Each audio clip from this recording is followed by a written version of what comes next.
Pues muy buenas noches a todos, perdón la tardanza. He intitulado el texto que pienso que quiero decir esta noche, Utopía y Humanismo en Vasco de Quiroga y en la Historia de México. Y empiezo con un epígrafe de Chesterton. Nunca pude admitir una utopía que no me deje la libertad que yo más estimo, la libertad de obligarme. Es un honor participar esta noche en la presentación del libro La vida santa de Vasco de Quiroga, su proceso de canonización, compartiendo el uso de la palabra con el cardenal don Alberto Suárez Inda, arzobispo de Morelia, el doctor José Antonio Meade, secretario de Desarrollo Social, el padre Pablo Arce, autor del libro, y por supuesto mi amigo, como ya quedó muy claro, ¿verdad?, Eduardo Garza. El libro sale a la luz en una coyuntura eclesial especial a la que ya se refería don Alberto, habiendo concluido el intenso proceso diocesano para su canonización, que duró del 10 de noviembre de 1997 al 21 de enero de 2014. Toda la documentación ha llegado ya a Roma, a la Congregación para la Causa de los Santos, donde está siendo estudiada por los cardenales y obispos miembros, quienes, si así lo deciden, presentarán al Papa su veredicto final, con objeto de que don Vasco de Quiroga pueda ser beatificado y luego inscrito en el canon de los santos. El humanismo, que hoy parece brillar por su ausencia en nuestra patria, es uno de los elementos centrales que forjaron a lo largo de la historia nuestra fisonomía espiritual y la cultura mexicana. Don Vasco de Quiroga, primer obispo de Michoacán, pertenece a los fundadores de este humanismo mexicano y humanismo de aquellos hombres que con su vida y con su enseñanza sembraron entre nosotros la semilla de la cultura mexicana, condensando los ideales de aquel complejo fenómeno cultural que se llamó Renacimiento. Por lo menos en teoría, el humanismo renacentista exaltaba la dignidad inviolable de toda persona humana por el simple hecho de serlo. También la esencial igualdad de todos los humanos, el poder civilizador de la cultura, y proclamaba el ideal de aquella sociedad humana que congregaba sin distingos de ningún tipo a todos los hombres y a todas las naciones, resolviendo pacíficamente los conflictos y expulsando para siempre al fantasma indeseable de la guerra. Una característica fundamental de este humanismo hizo su aparición temprana en nuestra historia novohispana. Y no se trata de un humanismo puramente literario que se agota en el culto a la bella forma de los clásicos, como dijera ese otro gran humanista, Gabriel Méndez Plancarte, sino un humanismo humano, vivo e integral, que eleva al primer plano la consideración de la persona humana y de su valor trascendente, con todas las consecuencias que de tal consideración se desprenden en el campo social. Tales ideales cristianos, impregnados de espíritu renacentista, se plasmaron en nuestros primeros grandes obispos, Fray Julián Garcés, Fray Bartolomé de las Casas, Fray Juan de Zumárraga y, por supuesto, Vasco de Quiroga, quien hoy nos reúne. Don Vasco recibió una influencia notable de uno de los máximos representantes del auténtico humanismo renacentista, de Tomás Moro, tal como lo demostrara don Silvio Zavala, comparando con su erudición característica la utopía del gran canciller y mártir de Inglaterra con las ordenanzas que para sus hospitales formó el primer obispo de Michoacán. Así vemos a don Vasco de Quiroga no quedarse en la admiración del ideal del óptimo estado de la República, soñado por el canciller de Inglaterra, sino lanzarse a realizarlo entre los indios de Michoacán, si bien modificándolo con sabia prudencia, según las normas cristianas y de acuerdo con la realidad del lugar. El hallazgo del historiador Silvio Zavala fue mostrar y probar la influencia determinante de la utopía, publicada en latín en 1516 por el político y humanista inglés Tomás Moro, sobre el proyecto hospitalario de Vasco de Quiroga. Silvio Zavala lo dio a conocer en un breve ensayo intitulado La utopía de Tomás Moro en la Nueva España, que cobró más fama que los muchos volúmenes sesudos que hasta entonces había publicado don Silvio. Con su erudición característica, a la que ya hacía mención, Zavala centró la influencia de Tomás Moro en el marco de la influencia humanista, renacentista y erasmista, y documentó y explicitó las referencias del propio Quiroga a su deuda con la utopía de Moro, pero sobre todo probó que las ordenanzas que Quiroga escribió para los pueblos hospitales de Santa Fe de México y de Michoacán, que fundó en 1532 y 33, siendo oidor de la segunda audiencia, seguían varios puntos específicos de la descripción que hace Moro de la isla de Utopía. Cito: la comunidad de los bienes, la integración de las familias por grupos de varios casados, los turnos entre la población urbana y rural, el trabajo de las mujeres, la jornada de 6 horas, la distribución liberal de los frutos del esfuerzo común, conforme a las necesidades de los vecinos, el abandono del lujo y de los oficios que no fueran útiles y la magistratura familiar y electiva. El artículo de don Silvio y particularmente la introducción que hizo del libro Genaro Estrada provocaron en México una reacción inmediata. El 15 de marzo de 1937 reaccionaron 2 jóvenes historiadores, Justino Fernández y Edmundo Gorman, que sin dejar de reconocer el valor del descubrimiento de Zavala, criticaron la asociación del pensamiento de Santo Tomás Moro con el comunismo y con el proyecto de transformación social cardenista que Genaro Estrada apoyaba. El terreno estaba abonado, pues en el mismo 1935, año en el que fue canonizado Tomás Moro, se publicó su biografía escrita por Chambers, que hizo de la utopía el manual de los modernos socialistas. En México, de manera simultánea, la radicalidad del pensamiento de Vasco de Quiroga era cada vez más conocido y valorado por la izquierda progresista. Lombardo Toledano preparó su modelo educativo, distinto por supuesto al de Vasconcelos. En primer lugar, decía, el gobierno debía comenzar por crear escuelas para indios, aprovechando sus cualidades naturales sin incurrir en absurdos, como el de enseñar la manufactura de figuras geométricas a indígenas que vivían de la cestería o a bailar cuplés a los que ya conocían las danzas autóctonas. Lombardo proponía como modelo para las escuelas de indios la obra educativa de Vasco de Quiroga en Michoacán, que había sabido desarrollar el vínculo de fraternidad entre los hombres a través de la comunidad en el trabajo. Su proyecto no quería ni el progreso ni la modernización, sino la felicidad total.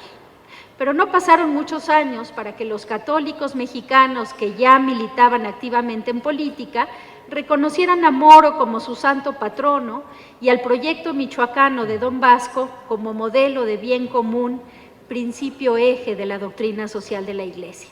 Jaime Castiello, gran jesuita, por ejemplo, quien fuera tercer asistente eclesiástico de la Unión Nacional de Estudiantes Católicos, acostumbraba llevar a los jóvenes universitarios a hacer el recorrido de la ruta de don Vasco. Tras su trágica muerte en un accidente automovilístico, lo recordaba así su discípulo Daniel Curibreña.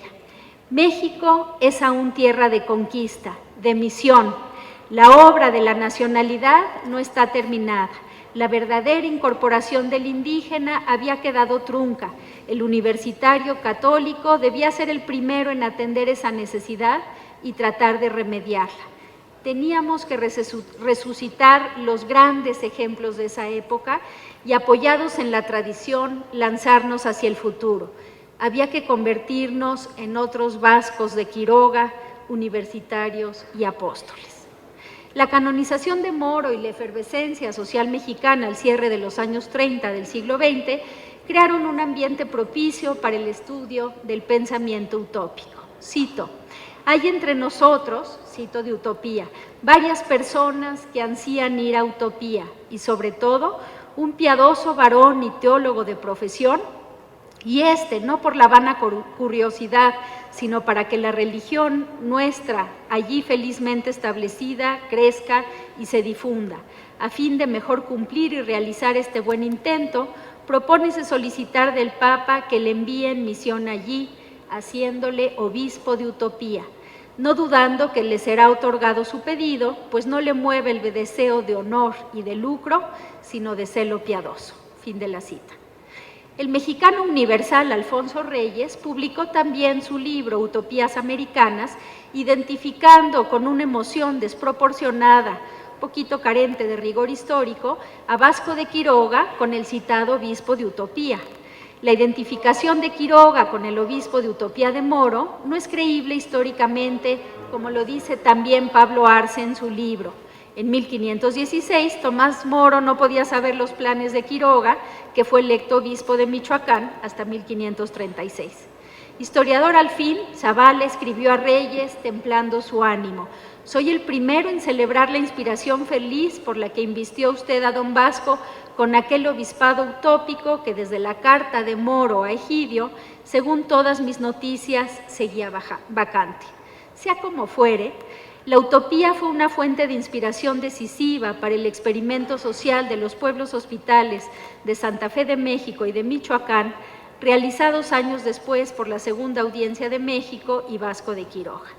Más que escritor, fue don Vasco hombre de acción, y su vida entera, primero en calidad de oidor y luego como obispo de Michoacán, es el más elocuente alegato en defensa de los indios y de su dignidad pisoteada por los abusos de los conquistadores. Pero sabía también, como hombre de letras, usar la pluma para exponer sus ideas y sus nobles indignaciones. He aquí algunos rasgos entresacados de sus escritos, los que aborda Pablo Arce en el libro que hoy presentamos. En la Información en Derecho, que presentó al Consejo de Indias en 1535, don Vasco protesta contra la provisión real que permitía vender y herrar a los indios como rebaños de ovejas a título de esclavos, dice, sin serlo más que yo, y denuncia la codicia desenfrenada de nuestra nación, que en ninguna manera esto allá se podría imaginar,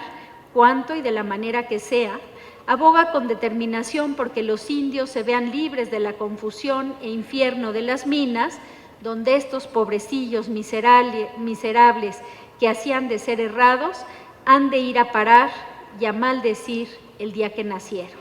Habla también de la notoria justicia y derecho con que la gente más igual se va animando y esforzando y pidiendo su justicia y sus libertades. La voz de severa autocrítica de don Vasco como español pudo sortear los obstáculos y llegar hasta el rey de España, y sus quejas fueron atendidas, al menos en parte, por el Consejo de Indias. En la misma Información en Derecho ya citada, sostiene don Vasco que no se debe permitir en esta tierra esclavos de guerra ni rescate. Se hace así patente, afirmada por don Vasco, la esencial igualdad de los indios como sujetos de derecho y poseedores, por el simple hecho de ser criaturas racionales, de todas las prerrogativas que nacen de la naturaleza misma y que constituyen la dignidad de la persona humana. Y el fundamento último de esa igualdad esencial entre los hombres no es otro que la filiación divina que da derecho a todos, blancos o negros, indios o españoles, de invocar a Dios como nuestro mismo Padre. Para don Vasco, como era para todos los pensadores cristianos humanistas, toda autoridad legítima debía ser ante todo un servicio en bien de la comunidad. El gobernante, cualquiera que sea su nombre o su título, cito, no tenga intento principalmente al bien propio particular suyo en su principado, sino al pro y bien común de todos. Así, en las ordenanzas para el gobierno de los hospitales, establece don Vasco que todas las autoridades que deberán gobernar lo que él llama la República del Hospital sean elegidas por votos secretos. Es claro que don Vasco consideraba a los indios capaces de elegir a sus propias autoridades y de gobernarse por sí mismos, no queriendo que fueran bestias de carga ni esclavos de los españoles, sino que vivieran su propia vida con la autonomía y dignidad propias de la persona humana. Sorprende de veras la convicción férrea de don Vasco en el sistema de elecciones. Aún tratándose de un seminario para formar clérigos y presbíteros, no quería que el rector fuera nombrado de manera autoritaria desde arriba, sino designado por libre elección de aquellos a quienes habría de gobernar, y solo exigiendo que tal elección fuera hecha con asistencia, parecer y consentimiento del cabildo. Finalmente, adelantándose 3 siglos a la abolición de la esclavitud de los negros, don Vasco ordena en su testamento que se dé absoluta libertad a todos los esclavos que tengo, hombres y mujeres, porque esta es mi voluntad. Y sobrepasando las legislaciones sociales modernas, fija en 6 horas el límite de la jornada de trabajo para los miembros de sus hospitales. No puede negarse que el plan de organización de los indios trazado por Vasco de Quiroga sobre el modelo de la generosa utopía pudo realizarse solo en parte, pero ello no le quita mérito y la gloria, como dijera también Méndez Plancarte, de aquel apóstol y humanista ejemplar que recitaba al gentil Luciano junto al cristianísimo Teodosio, al pagano Horacio junto a los santos padres Agustín y Crisóstomo, y que paladinamente se declaraba discípulo imitador de Tomás Moro, gran griego, y que no temía aplicar a nuestros despreciados y miserables indios aquel magnífico hexámetro de la égloga en que cantó Virgilio el misterioso advenimiento de una nueva progenie que descendería del cielo para instaurar en la tierra una nueva edad de hora, reino universal de paz y de amor, de fraternidad y de justicia. No hay en los escritos de Vasco de Quiroga un modelo formal para el desarrollo económico, ni podría haberlo, como afirma Gabriel Said.